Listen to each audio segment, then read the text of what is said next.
Who's the person in your family that has the hilarious sense of humor? Maybe a little sarcastic, a little biting, and that what makes it even more enjoyable. I hope you have one. For me, it's my baby sister. This is what she sent me today. Uh, Tomorrow is not guaranteed. So I'm telling you today, you're ugly and you're adopted. And yeah, I smiled. It was a great way to connect with her. And then my mom had an experience today. She gave a gift to someone she cared about. And the gift was kind of large. It needed preparation to receive it. And the person that was taking the gift uh, didn't realize how much preparation it was going to take to receive it. And they made my mom wrong over it. They pointed the finger at her that things weren't working out the way they thought.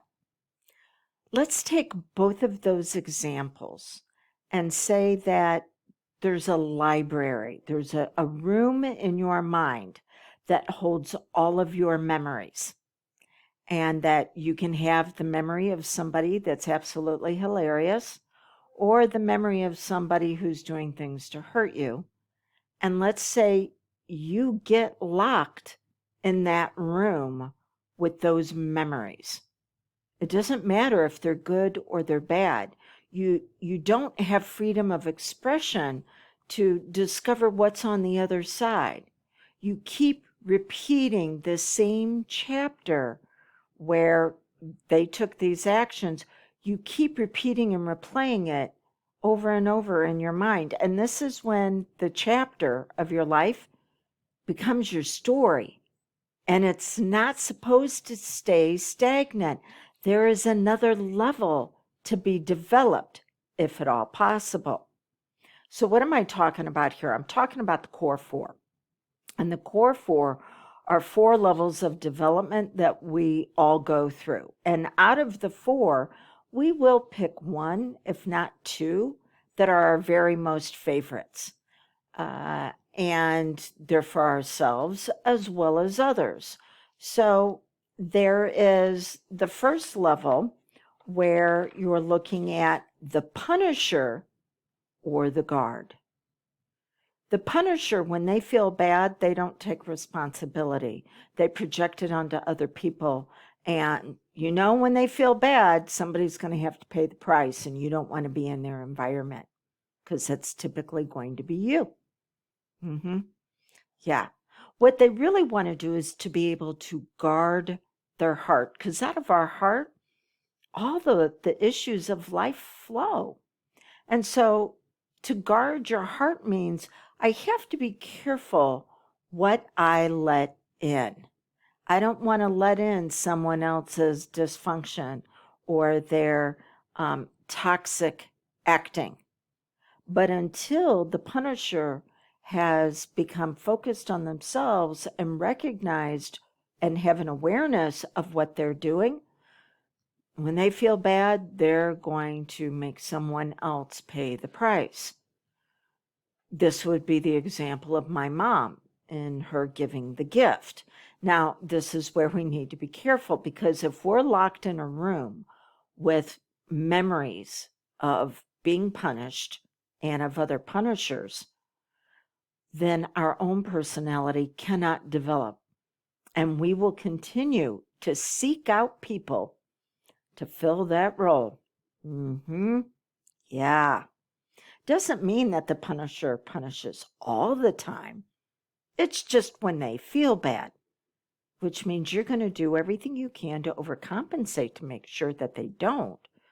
So it's not taken out on you. And this is a story that we want to add on to, because it's incomplete, to where, oh yeah, I used to seek out that cast of characters, but I have now developed the other side of myself, so that I can spot when someone's doing that and choose how much access I'm going to give them to my life. Then the next level up is the rebel or the adventurer. And the rebel is going to fight any type of authority. Well, there's two types of goals. There's approach and there's avoidance. And when you're constantly finding things to fight, you get stuck in a loop of what you're moving away from and never actually getting into the life that you want to experience. And this can happen when we get stuck in a room with memories of everything that's been done wrong to us because of the punishers. Yeah. We really want to expand and see what else is out there. So you need to understand that the law of polarity says everything is created as a whole. And there's a pain side, there's a progress side, just like there's in and out, up and down. So we don't necessarily want to get rid of that rebel because she can let us know, hey, somebody's trying to have power over me. That's the fourth step in learned helplessness. You're going to take it personal. That is so aggravating when I hear people go, well, you just need to take 100% responsibility for everything that's in your life. No, you don't. You do need to take 100% responsibility for moving forward and becoming informed and not infected, being aware of what they're doing and then choosing to have boundaries and rules. But that's what started this mess, is you took responsibility for someone else's well-being when it didn't belong to you. And you learned to overcompensate. So the rebel can let you know when there's a red light. I don't like red flags because I can be like a bull in a china shop, wave a red flag in front of me, and I'm taking off after it. Instead, there's a green light. Hey, go. This is good. We can go into progress. Yellow. Oh, I need to be aware. Red. I need to stop and pause. Okay. So the rebel can say, hey, stop and pause. We need risk mitigation here. But what you really want is the adventure, which is fuller expression. Then after that, we move into being the savior or the superstar. Savior, you have to martyr yourself. You have to sacrifice yourself for others to be okay. Superstar, you're focusing on your strengths, talents, abilities, and gifts. Now let's go back to my sister. What if I locked myself in the library in my mind with memories of her just being funny? Well, that means whenever something would come along in her life that would hurt and wouldn't be funny, well, I wouldn't be able to handle it because I would have put her into a role and that's what she's going to play. And if she can't play, she is not cast in my next production. So superstars have a group of people that support them. They don't get that success on their own. And I love being the supporting cast for my sister when she lets me. So the savior says, yes, what is everything that I must give up? And at some point, you don't want to experience that anymore. You're tired of giving it up, but you've been taught to overcompensate for others. I don't know if you can hear Thor whining in the background. It's storming right now outside, and he wants to go out and play. And I'm like, I'm not letting you out and then being your savior by going out and rescuing you. So yesterday morning, maybe, there was a tornado warning that went off at 4:30 in the morning. The house next door to me were on a hill, so their basement looks into my first floor of my house. So I see the little girl, she's like 11 years old. She's all huddled up with her teddy bear and her parents, and she's looking at me out in my backyard in the dark going, come on, door. I know we just got up, but hurry up and go pee because I can't see the tornado that's getting ready to come our way. Okay. So to be a savior, you have to sacrifice yourself.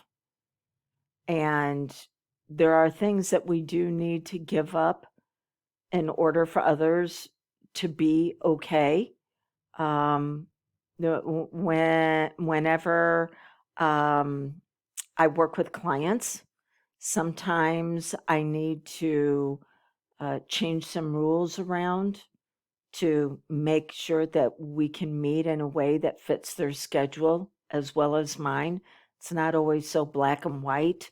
On the links I send them, I had somebody reach out and go, yeah, you don't have any times available on this one day. And I looked at it and I said, yeah, here's what I can open up for you. So it is all right to sacrifice things, but you don't necessarily sacrifice the healthiest parts of you. Okay.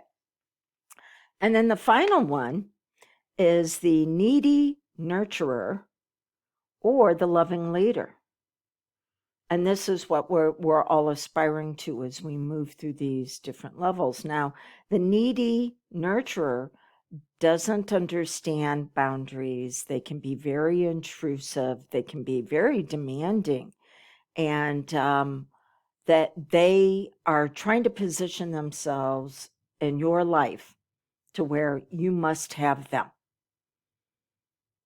And at times, if you're taught to connect to people who are hot messes instead of connecting to love because it wasn't displayed for you, then you will seek out again the story that is turned into the life story instead of it's just one book that's incomplete in the series. We need to add on to it.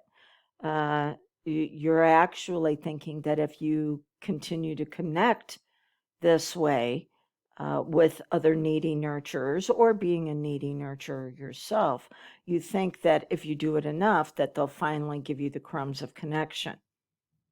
They're not going to. No. They're always moving it. More is needed. Okay. So when you get locked into a story, your powerful mind just continues to seek ways to relive that story again and again. And then that's sabotage. And then the angst builds up and you reach for something or someone that's unhealthy to give you relief. And now we got two problems. We've got the original pattern, and then we've got the habit that gives you relief because of that pattern. And they're just continuing to compound.